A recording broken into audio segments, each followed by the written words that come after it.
Stroke and degenerative brain disease. सबसे पहले बात कर लेते हैं जी स्ट्रोक की कि स्ट्रोक होती क्या है। अगर आप स्ट्रोक को डिफाइन करें तो it is the sudden onset of focal neurological deficit. ठीक है, एकदम से इसके सिम्टम्स आते हैं। बंदा अच्छा भला बैठा होता है, सोया होता है, तो उठता है तो ये सिम्टम्स आने शुरू हो जाते हैं उसको। ठीक है, onset of symptoms is extremely sudden. उसमें कोई आपको प्रोड्रोम या कोई आपको ऑरा या कोई ऐसी चीज आपको फील नहीं होती। और जो टर्म है फोकल, इट मींस कि ब्रेन में एक स्पेसिफिक जगह के ऊपर वो इंसिडेंट्स जो होता है वो ट्रिगर होता है, जिसका रिजल्ट आपको उस न्यूरोलॉजिकल डेफिसिट की शक्ल में आता है। अब वो न्यूरोलॉजिकल डेफिसिट जो है वो ज्यादातर केसेस के अंदर आपको मस्कुलर वीकनेस की शक्ल में नजर आएगा। बॉडी की पूरी एक साइड राइट साइडेड या लेफ्ट साइडेड स्ट्रोक होगी, उसमें राइट साइडेड अपर लिम्ब और राइट साइडेड लोअर लिम्ब, इसके अंदर वीकनेस आएगी। या वीकनेस आ सकती है या ऐसे हो सकता है कि कंप्लीटली पावर जो है वो अपर और लोअर लिम्ब के अंदर जो है वो खत्म हो जाए। ठीक है, या सिर्फ एक साइड का अपर लिम्ब या एक साइड का लोअर लिम्ब जो है वो इसके अंदर इन्वॉल्व होता है। ठीक है, तो इसके जो क्लासिकल प्रेजेंटेशन होती है वो यही होती है कि ऑल ऑफ अ सडन ये सिम्टम्स जो हैं वो आते हैं और ज़्यादातर मस्कुलर वीकनेस की शक्ल में आते हैं। इसको हम स्ट्रोक भी कहते हैं, इस सडन फोकल न्यूरोलॉजिकल डेफिसिट को। ठीक है, तुम लोगों के लेवल के ऊपर इसको इतना डिटेल में पढ़ना फिलहाल ज़रूरी नहीं है। ये तुम लोगों को आगे चल के जब फोर्थ ईयर में इंशाल्लाह मेडिसिन पढ़ोगे तो उसमें पूरी तफसील के साथ स्ट्रोक जो है वो डिस्कस किया जाएगा। फिल वक्त इसको जो है आप क्लासिफाई कर लेते हैं दो मेन टाइप्स ऑफ स्ट्रोक्स के अंदर।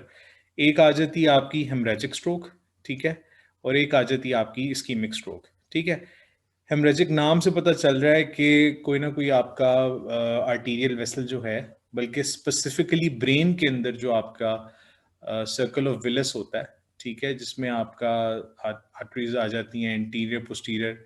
ठीक है, उसके अंदर अगर किसी एक जगह के ऊपर स्पेसिफिकली वो आर्टीरियल रप्चर वहां पर अगर हो जाता है तो that is going to cause haemorrhage. और ये जो होता है ये ज्यादातर हाइपरटेंशन की वजह से होता है। It's one of the main and the biggest causes. ठीक है, इस्कीमिक स्ट्रोक होती है कि किसी एक जगह के ऊपर जो आपकी आर्टीरियल ब्लड सप्लाई है उसमें ऑक्लूजन आ जाए, और वो ऑक्लूजन ज़्यादातर आती है आपके इसके अंदर कि कोई खुदा न खास्ता आपका एम्बुलेंस जो है वो वहाँ पर जाकर फंस जाता है, जिससे आगे जो है वो ब्लड सप्लाई नहीं पहुँच पाती। तो उस स्पेसिफिक एरिया के अंदर जो है, जिस एरिया को उस आर्टरी ने ब्लड सप्लाई करना होता है, वहाँ पर वो टिश्यू डेड होना शुरू हो जाता है। That is known as ischaemia. ठीक है, तो इस तरह की स्ट्रोक को हम इस्कीमिक स्ट्रोक कहते हैं। ठीक है, दोनों केसेस के अंदर सिम्टम्स कुछ हद तक सिमिलर होते हैं, और कुछ इसमें की चीजें ऐसी भी होती हैं जिससे आपको पता चल जाता है कि ये हेमरेजिक स्ट्रोक है या ये इस्कीमिक स्ट्रोक है। लेकिन इस लेवल के ऊपर इतना डिटेल में डिस्कस करना इस चीज को मुनासिब नहीं है। जहां तक इसके डायग्नोसिस की बात है तो एक तो आपके पास क्लिनिकल एग्जामिनेशन के ऊपर जो है वो कुछ की पॉइंट्स आपको मिल जाते हैं कि ये इस्कीमिक स्ट्रोक है या ये हेमरेजिक स्ट्रोक है। इस स्टेज के ऊपर तुम लोग ये ज़हन में रखो कि हेमरेजिक स्ट्रोक जो होती है वो ज़्यादातर क्रॉनिक हाइपरटेंसिव लोगों के अंदर होती है, और वो भी उन क्रॉनिक हाइपरटेंसिव के अंदर जिनकी हाइपरटेंशन अनकंट्रोल्ड हो। ठीक है, ब्लड प्रेशर 200 210 220 के ऊपर पहुंचा हो। ठीक है, मोस्टली उनके अंदर हेमरेजिक होती है। जो इस्कीमिक होती है उसके भी रीजंस होते हैं, लेकिन उसके थोड़े फर्क रीजंस होते हैं। डायग्नोसिस के लिए सबसे जो की चीज़ होती है दैट इज सीटी ब्रेन। ठीक है, सिटी ब्रेन प्लेन जो होता है विदाउट कंट्रास्ट, उसके ऊपर आपको बड़ा क्लियर कट पता चल जाता है कि ये स्ट्रोक स्ट्रोक जो है इसकी इस्कीमिक है या ये यहाँ पर कोई इन्फाक्ट बना हुआ है इसका। ठीक है, इसके अलावा echocardiogram, echocardiogram is basically a test जिसके अंदर आप हार्ट मसल की जो फंक्शनिंग है उसके बारे में आपको एक अच्छा आइडिया मिल जाता है आपको। ठीक है, उसमें स्ट्रोक वॉल्यूम वगैरह, कार्डियक आउटपुट, आपको सारी चीज़ें पता चल जाती हैं। एमआरआई के अंदर भी आप जो है वो देख सकते हो कि आया ये स्ट्रोक इस्कीमिक है या हेमरेजिक है, ये स्ट्रोक है भी या नहीं। ठीक है, अब तुम लोगों का मेन काम जो शुरू होता है वो यहाँ पे शुरू होता है। ठीक है, ट्रीटमेंट तुम लोगों ने कैसे करना है in case of an ischaemic stroke. ठीक है, आपने जो है वो टिश्यू प्लाज्मिनोजन एक्टिवेटर देना है या टीपीए। टिश्यू प्लाज्मिनोजन एक्टिवेटर हम लोग पहले पढ़ चुके हुए हैं। अगर तुम लोगों को याद हो, drugs that are use in coagulation disorders, तो उसके अंदर जहाँ पर आपकी कोआगुलेशन प्रोफाइल जो होती है वो आपकी ख़राब होती है, ठीक है, इन दिस सेंस कि ज़रूरत से ज़्यादा ही जो है वो कोआगुलेशन हो रही होती है, या उस केस के अंदर जहाँ पर आपको नहीं चाहिए होती कोआगुलेशन, तो वहाँ पर आप टिश्यू प्लाज्मिनोजन एक्टिवेटर जो है वो दे देते हो। Other than that anti platelet therapy जो है वो इस्तेमाल होती है। एंटी प्लेटलेट के अंदर हमने बात की हुई है पहले भी कि एस्प्रीन जो होती है, ठीक है, ये जो प्लेटलेट कोआगुलेशन होती है, प्लेटलेट के आपस में क्लम्पिंग होती है, उसको ये इनहिबिट करवाती है। क्लोपिडोग्रिल भी यही ड्रग है, ठीक है। जो लोग एस्प्रीन से उनको किसी किस्म की कोई एलर्जी होती है तो they can shift to clopidogrel. Aspirin याद रखिएगा, this is the first line of therapy for an ischaemic stroke, ठीक है। In case there is haemorrhagic stroke कि ब्लड ब्लीडिंग बहुत ज़्यादा हो रही है and the blood needs coagulation, तो उसमें आप निमोडिपिन देते हैं, ठीक है। और जो मेन आपका फोकस होता है उसके अंदर वो ये होता है कि आपने उसकी हाइपरटेंशन को कंट्रोल करना है, which is the primary cause of stroke. अब जब हाइपरटेंशन को कंट्रोल करना है तो उसमें तमाम हाइपरटेंसिव जो हैं वो आपके पास आ जाएंगे, ठीक है। उसमें कैल्शियम चैनल ब्लॉकर्स हैं, आपके ARBs हैं, ठीक है, आपके जो एंजियोटेंसिन रिसेप्टर ब्लॉकर्स और दूसरे जो आपके जितने भी ड्रग्स होते हैं, AC इनहिबिटर्स वगैरह, वो आप सारे यहाँ पर दे सकते हो, but that depends upon the person कि उसको किस किस्म का ब्लड प्रेशर है उसको, ठीक है। This is all about stroke.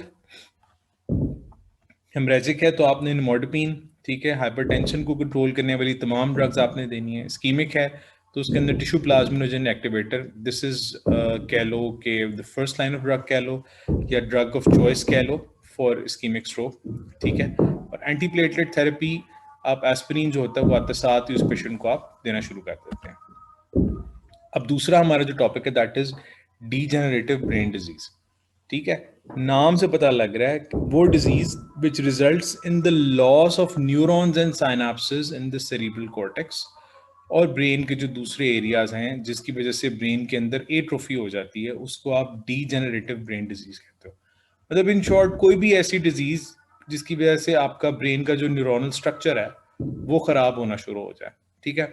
अब न्यूरॉन्स आपके खत्म होने शुरू हो जाए, साइनेप्सेस आप खत्म होने शुरू हो जाए। न्यूरॉन्स और साइनेप्स दो बेसिक तरीन इसके कह लो के ब्लॉक्स हैं आपके CNS के। अगर यही खराब होने शुरू हो जाएंगे तो आपको CNS बर्बाद होना शुरू हो जाएगा, और अल्टीमेटली आपको ग्रॉस के ऊपर जो है वो ब्रेन की एट्रोफी मिलती है।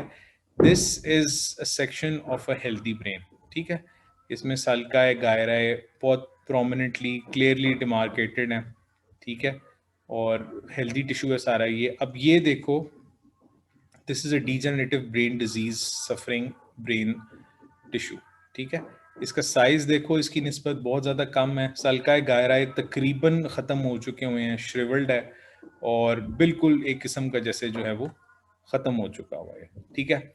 इस डीजेनरेटिव ब्रेन डिजीज के अंदर बहुत सारी बीमारियां आती हैं, जिसमें पार्किंसंस है वो हम पहले पढ़ चुके हुए हैं, ठीक है। इसके अलावा हमने इसमें एथेटोसिस, हंटिंगटन्स डिजीज, कोरिया वगैरह वो भी हमने पहले पढ़ लिए हुए हैं। तमाम डिजीजेज जो हैं वो ब्रेन डिजीज में आती हैं। सिर्फ एक डिजीज जो रह गई थी दैट वाज अल्जाइमर्स, ठीक है। तो अल्जाइमर्स के अंदर बहुत सवेयर आपको डीजनरेशन मिलेगी ब्रेन टिश्यू की, ठीक है। और अल्जाइमर्स का मेन जो इसका सिम्टम होता है दैट इज डिमेंशिया, यानी कि बंदे को चीज़ें जो है वो भूलने लग जाती हैं उसको। अब अल्जाइमर्स में होता क्या है, डिटेल में दोबारा नहीं जाएंगे, लेकिन तुम लोगों को डिजीज के फीचर्स थोड़े से पता होने चाहिए। सबसे पहली चीज इसके अंदर there is short term memory loss, ठीक है। बंदे को चीजें याद नहीं रहती, ठीक है। वर्ड फाइंडिंग डिफिकल्टी, मतलब वर्ड फाइंडिंग डिफिकल्टी मींस कि आपको पता है कि एक बंदा है उसके सामने, फॉर एग्जांपल उसका मोबाइल फोन पड़ा हुआ है, लेकिन अब उसको पता है कि ये फोन है और सारा कुछ, लेकिन वो उसको उसका नाम जहन में नहीं आ रहा होता, ठीक है। तो this is known as word finding difficulty, ठीक है। एक चीज और याद रखिएगा, अल्जाइमर्स जो होती है वो सीनियर एज या ओल्डर एज की डिजीज है। उसमें 50 to 60 ऑनवर्ड्स जो है वो, चूंकि ब्रेन ऑटोमेटिकली भी जो है वो एट्रोफी की तरफ जाना शुरू कर देता है, कमज़ोर होना शुरू हो जाता है, तो उसमें ये चांसेस जो होते हैं अल्जाइमर्स के ज़्यादा होते हैं, ठीक है। देन देयर इज विजुओस्पेशियल डिसफंक्शन, ठीक है। अब विजुओस्पेशियल मींस के आपके जो जिन जगहों पर आप घूमते फिरते हैं, आपका घर हो गया, दफ्तर हो गया, ऐसी जगह जिनके बारे में आपको पता है, अल्जाइमर्स का मरीज जो होता है ना, इन जगहों के अंदर गुम हो जाता है या उसके अंदर गुम होने की टेंडेंसी होती है, रास्ता लोग भूल जाते हैं इसके अंदर, ठीक है, चेहरे लोग भूल जाते हैं, चेहरा देखकर आपको घूरते रहेंगे लेकिन उनको याद नहीं आ रहा होगा कि क्या नाम है, ठीक है। एग्जीक्यूटिव डिसफंक्शन मीन्स के when you want to carry out a specific task you are not able to do that. क्यों? क्योंकि देयर इज डिस्ट्रैक्टिबिलिटी, कंसंट्रेशन खत्म हो जाती है एक जगह के ऊपर, ठीक है। इम्पल्सिविटी मीन्स के all of a sudden you don't think before doing anything, ठीक है। और यूजुअली जो टास्क होता है, जो काम ये करते हैं अल्जाइमर्स वाले जो होते हैं, उसकी कोई तुक नहीं होती और बेतुकी बातें इधर उधर की, ठीक है। प्रोसेसिंग स्पीड, थॉट, ये सब कुछ आपका जो है वो स्लो हो जाता है। देयर इज एपैथी, ठीक है। द पर्सन, उसके जो इमोशंस होते हैं वो काफ़ी हद तक कह लो कि he is unable to express his emotions, in fact he is unable to express his appropriate emotions, ठीक है। फॉर एग्जाम्पल, वो किसी ऐसी जगह पर जाता है जहां पर उस कोई, अल्लाह ना करे, कोई फौत हो गया, ठीक है। तो वहां पर जाकर वो अफसोस करने की बजाय, उसको नहीं पता कि वो क्या बात करेगा, ठीक है। वो अफसोस करने की बजाय हो सकता है वो ये पूछना शुरू कर दे कि मौसम का हाल बड़ा ख़राब है आजकल और सर्दी आने लग गई है। मतलब इनअप्रोप्रिएट और इरेलीवेंट बेचारा वो बातें जो है वो करनी शुरू कर देता है। जहाँ तक इसके डायग्नोसिस का ताल्लुक है, तो उसमें there is something known as MMSE, या इसको हम मिनी मेंटल स्टेट एग्जामिनेशन कहते हैं, ठीक है। This is specifically meant for people with such diseases. Dementia, simple dementia हो सकता है, या फिर डिमेंशिया जो होता है that is mostly due to Alzheimer's in the old age, ठीक है। देर इज न्यूरोसाइकाट्रिक एवेल्युएशन, कि एक स्पेसिफिकली एक आदमी जो कि इस काम के लिए डेजिग्नेटेड होता है, वो आपका इंटरव्यू लेता है, आपसे हिस्ट्री लेता है और सारी चीज़ें आपसे पूछता है, एंड देन ही एनालाइजेस कि इस बंदे को वाकई ज़रूरत है साइकाइट्रिक ट्रीटमेंट की या मेडिकेशन की। MRI और CT ब्रेन के ऊपर आपको सिंपल जो है वो ये फीचर्स देखने को मिलेंगे कि there is gross atrophy, ventricles enlarge जो होते हैं, ठीक है। सल्काई गायराई की जो डिमार्केशन होती है काफ़ी हद तक ख़त्म हो चुकी होती है। अब ट्रीटमेंट में इसके आते हैं अल्जाइमर्स के। अल्जाइमर्स के जो फर्स्ट लाइन थेरेपी है दैट इज कोलिनेस्टेरेज इनहिबिटर्स। कोलिनेस्टेरेज इनहिबिटर्स हम अपने ANS के लेक्चर में कवर कर चुके हैं। ये जो स्लाइड्स हैं ये मैंने अपने ANS के लेक्चर्स में से उठाई हैं, ठीक है। कोलिनेस्टेरेज इनहिबिटर्स, नाम से पता लग रहा है कि कोलिनेस्टेरेज एक एंजाइम है, उसकी इनहिबिशन करवाते हैं। अब कोलिनेस्टेरेज होता क्या है, ठीक है। These drugs are basically acetylcholinesterase inhibitors, ठीक है।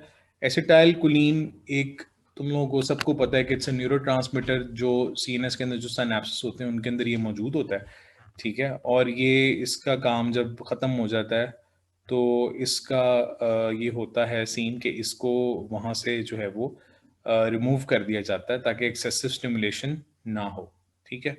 लेकिन कुछ केसेस के अंदर जहाँ पर आपका एसिटाइलकोलिन पहले ही कम हो, वहां पर फिर इसको इनहिबिट करवा दिया जाता है। नियोस्टिग्मीन, फाइसोस्टिग्मीन हम पहले बात कर चुके हैं, ये इसके दो प्रोटोटाइप्स हैं, ठीक है।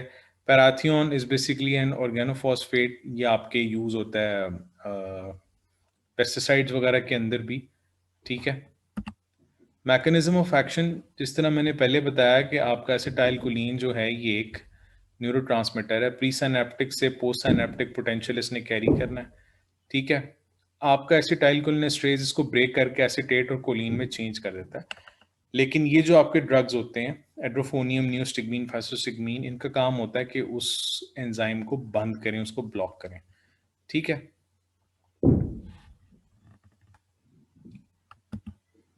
टिश्यू एंड ऑर्गन इफेक्ट्स जहां तक हैं इसके एसिटाइलकोलिनेस्टेरेज इनहिबिटर्स के, ठीक है, तो उसके अंदर they cause an increase in the concentration, half life and actions of acetylcholine, ठीक है, जहाँ पर इसकी रिक्वायरमेंट होती है।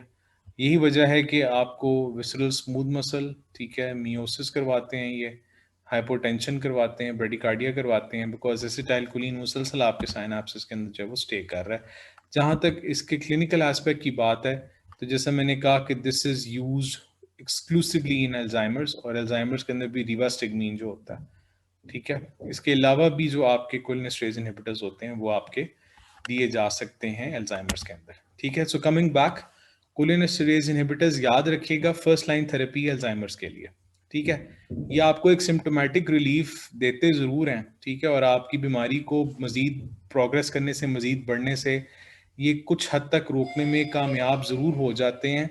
लेकिन एक दफ़ा किसी को अल्जाइमर्स अगर खुदा न खास्ता शुरू हो गई है तो वो अल्जाइमर्स अपना कोर्स जो है वो पूरा करेगी अनफॉर्चुनेटली, ठीक है।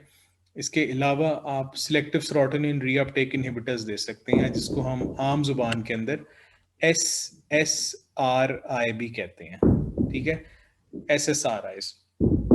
होता ये है कि जो आपका अल्जाइमर्स का मरीज होता है, जब उसको इस तरह के सिम्टम्स आते हैं तो he ends up feeling frustrated, ठीक है, उसको एजिटेशन होती है, आवाज़ार होता है, ठीक है, वो डिप्रेशन में भी जा सकता है। SSRI आपका इन तमाम सिम्टम्स के लिए it's the ideal drug for treating such things. ठीक हो गया। अब SSRI ने क्या करना है, इसका एक ब्रीफ तुम लोगों को मैं वीडियो दिखा रहा हूँ। नेक्स्ट इंशाल्लाह जो भी हमारा लेक्चर होगा जब भी, तो उसके अंदर आई विल मेक श्योर कि आपको जो है ये इसका पूरा लेक्चर जो है वो इंशाल्लाह मैं दे दूंगा।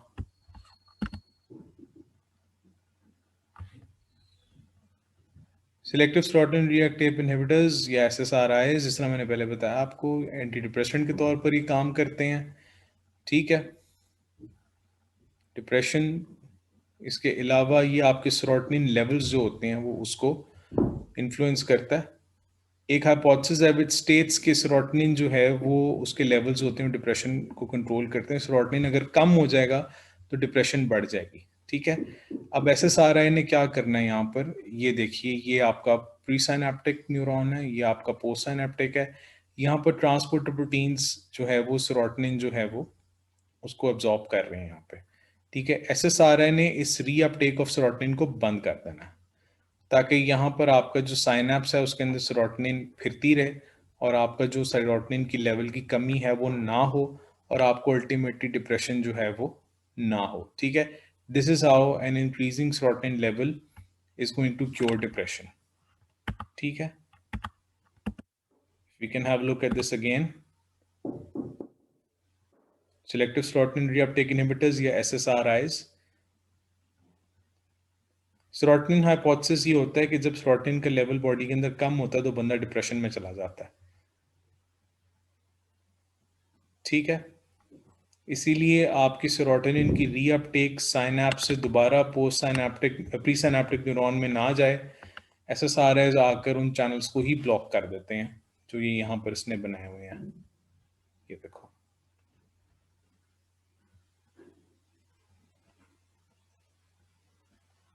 सेरोटोनिन यहीं पर रहेगा ताकि आपका सेरोटोनिन लेवल जो है वो कम ना हो। SSRI ने इसको ब्लॉक कर दिया और इसको ब्लॉक कर दिया, ठीक है। एज अ रिजल्ट आपका जो क्वांटिटी ऑफ सेरोटोनिन है वो अच्छी है साइनैप्स के अंदर। दिस लीड्स टू अवॉइडेंस या क्यूरिंग ऑफ डिप्रेशन, ठीक है। Thank you very much. This concludes our lecture for today.